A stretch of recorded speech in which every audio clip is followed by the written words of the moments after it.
Okay, guys, I hope that all of you are fine. Okay, a lot of people are missing in today's Facebook session. Oh, yes, I really missed all of you.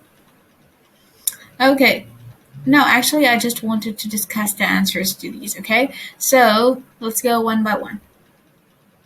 Okay, everyone is here. I could see Mandy, Jim. Oh, thanks. I'm good. Okay. Now, particles moving very slowly from area of high concentration to an area of low concentration. Very slowly. Here was the tip. So the answer for should it be what? A substance diffusing through a solid. A substance diffusing through a solid. Through a liquid. Sorry. Through a liquid. So C should be our option, isn't it? Okay. Now let's go to the next one.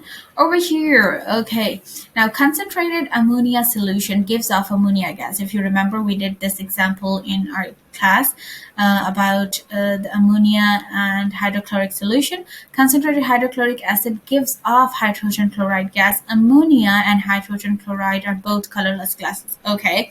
Ammonia reacts with hydrogen chloride to make the white solid ammonium chloride. Excellent. Okay. And as you know, that white solid will be a cloud, a white color cloud like this formed. Okay. Your first question is, name the process by which ammonia and hydrogen chloride gas moves in the tube. For sure, hydrochloride, it have higher concentration here. It will move to this direction.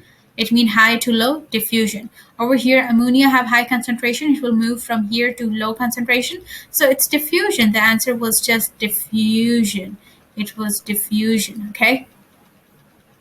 Now, the other one is, at which point A, B, C, or D does the white solid form? Explain why the white solid forms at that point. The solid forms at which point? Here. Remember, I told you here. Why? Okay, so over here the answer was A. Okay, explanation is this, that ammonia, remember I told you that diffusion depends on two things: the mass of the particles, the mass of gas, and the second one is temperature. Over here, ammonia is a lighter gas than hydrogen chloride. So ammonia will move faster over here, okay?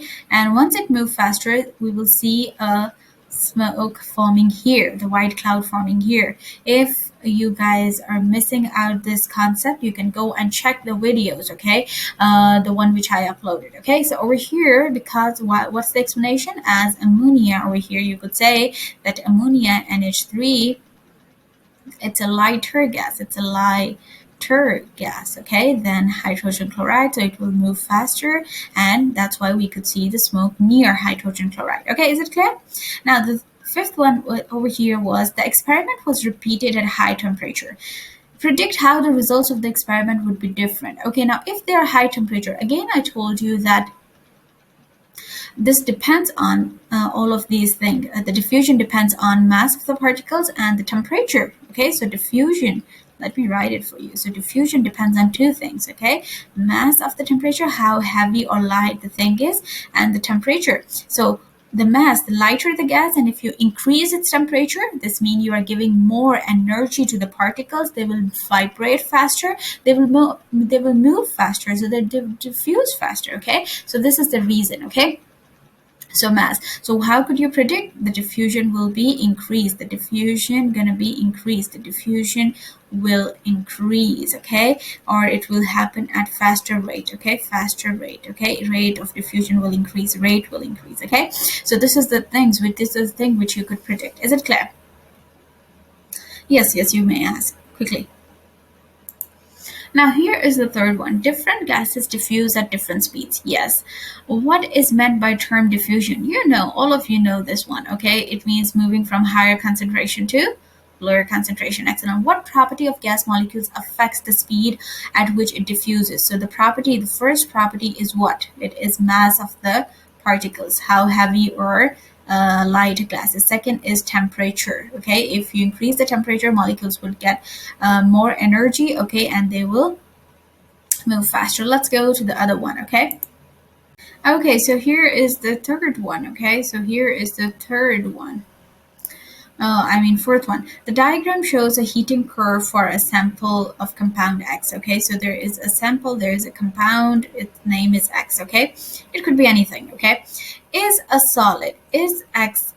Okay, is that substance X a solid, a liquid, or a gas at temperature 20? The thing is, they didn't mention 20 Celsius. This is, you could say, a beauty of IGCSE, that they will ask you the questions in indirect ways. Okay, so over here 15 Celsius, I think the 20 Celsius is going to be here somewhere. Okay, now at 20 Celsius, if you see over here from A to B, from A, remember there will be always from solid to liquid and then liquid to gas.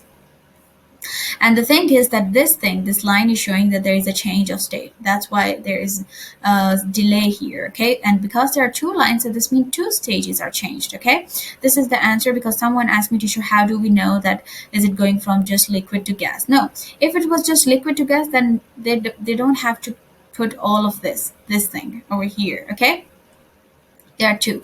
Now, this means solid to liquid, so then it stays there, so that all the solid turns to liquid, and then it's move on, and over here this is the place where liquid changes to gas. Okay, so here at this point, this area, it's still liquid, and 20 Celsius come here, so it's liquid. Okay, this is your answer. Is that clear? Okay, should I move on? Okay, now here most of you were confused. Let me tell you. Helium is a gas used to fill balloons. Okay, it is present in the air in very small quantities. Okay, diffusion can be used to separate it from the air. Excellent.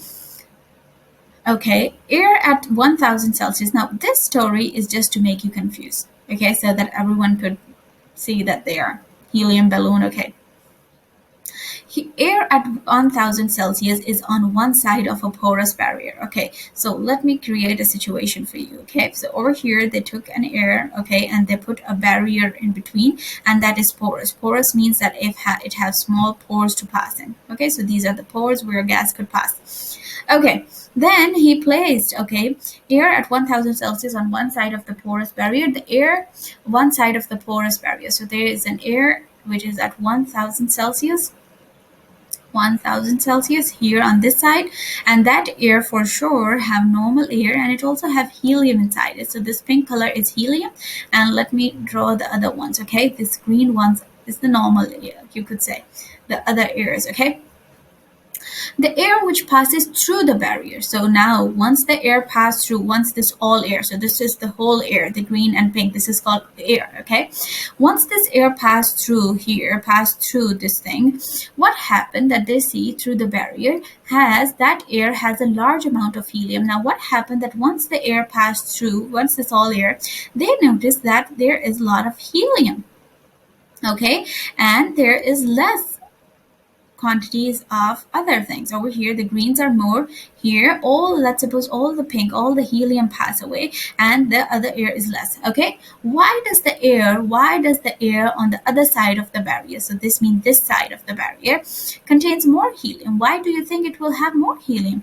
The only reason it could be because, as I told you, diffusion depends on two things: temperature and mass. Excellent job, mass. Now over here they didn't told us that they are increasing temperature, decreasing. They just told it's 1000 Celsius. We don't know whether it was, whether it will be, whether it was continuing. Okay, so it's 1000 only.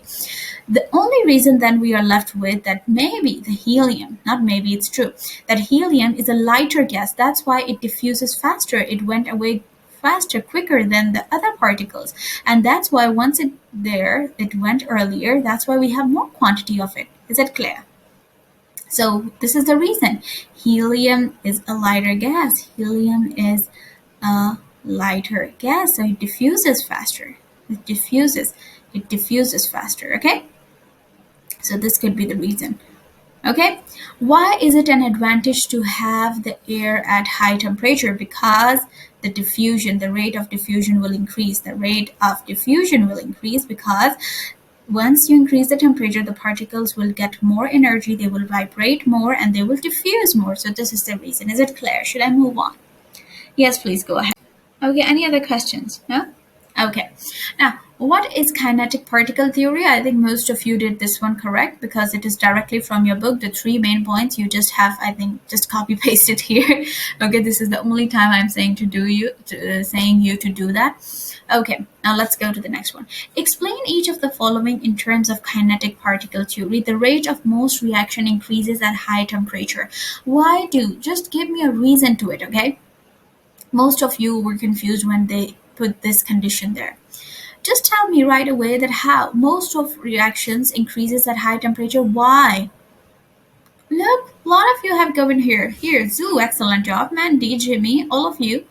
Okay, see here. When you increase the temperature, see here. When you increase the temperature, high temperature, what will happen? Particles will move or vibrate faster, correct? Once they move faster, what will happen? Exactly, faster they will create a pressure or they will react fast. Okay, they will collide with each other, so that's why the rate of reaction increases. Now particles move faster. This is one of the point from kinetic particle theory, isn't it? Yes, so that's it. The answer was that simple. Okay, let's move on. Now, which diagram shows the process of diffusion? Okay, one of the easiest process. Over here, if you see, C was the option. Why? Because these darker ones, high concentration moves to the low, high concentration moves to the low. But over here, if you see, this is this, this is the darker ones. Over here they change their position. Okay, now they are completely different things. Over here they were separate, now they are one dark and one, so this is different story. Over here the same thing happens, just the inverse. And over here the same, they were separated and now they are in a, exactly, now they are together. Yes, so you're correct. Okay, so C, from higher concentration to lower concentration, so C was the answer for this one. Okay, any questions so far? Okay, let's move. Okay, now the diagram shows how the molecules in the exhaust gases diffuse into the air. Okay, which statement describe what happens to these molecules next? Okay, just imagine. So they did the diffusion from higher and now they are spreading. What will happen? That's it. The molecules spread further into the air. Okay, they will just spread further into the air. The C was the option. Okay, the molecule. Some of you did molecules stay where they are. How is it possible? It's a gas, so it will move away, further apart. Okay. Okay, this one was correct for most of you, that aqueous liquid nitrate and aqueous potassium iodide are added to a dish containing water. Okay, so what will happen? Diffusion only. Okay, yes. Okay, in which changes do the particles move further apart? Okay, there was, okay, most of you did correct, Y and Z. Okay, further apart means moving away. So from solid to liquid, they will move away, and from liquid to gas, they will move away. Okay. Okay, so that's it, guys. I will. Any questions? Teacher, we didn't know that they were that easy. I told you they are easy. Only the wording they use that's confusing. All the concepts you have already learned with me. Okay, but the thing is, like when I teach you in class, that is the easy version, and this is, you could say, the fancier version of the words they use here. Yes. Okay, now let's start the topic. Okay.